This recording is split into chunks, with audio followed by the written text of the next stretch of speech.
We make copious notes when we're training. Today's going to be a tiny bit repetitious, but it's also going to be a little more clear as to how we're going to be moving forward in 2015 with the way we interact with a customer.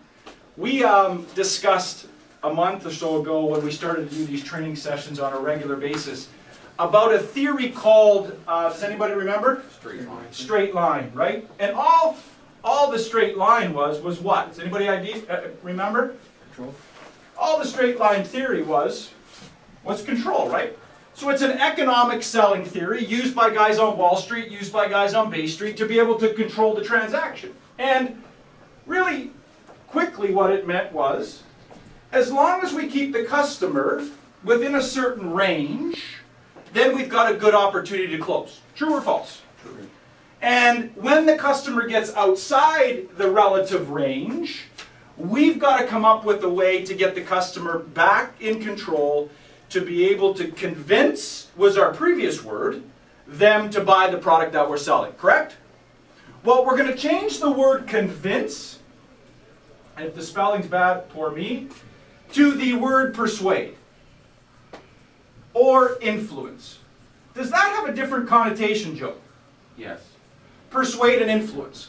So I believe strongly, and I think very soon, if not already, everybody in this room believes that we, through training and through repetition, will have the ability to persuade and influence people who come into our store on a regular basis to inquire about the products that we sell, whether it's a car, new or used, truck, SUV, minivan, or whether it's a brake job, transmission flush, a coolant check, whatever the case may be in the back end. But our whole mindset moving forward today in December 2014 is going to be, how do we become structured? How do we become competent? How do we believe that our ability to persuade and influence a customer in a positive way will impact their life in a positive manner? Fair enough? And I think if we attack every single customer in that way, how do we persuade or influence a customer in order to make sure that they're making a positive buying decision? Okay? So as we move forward, we're going to talk about things like beliefs. We talked about that already. People have internal buying beliefs when they walk into the store. It's just after the book of Job. It says, I can't buy a car on the first time. Right? We talked about that before.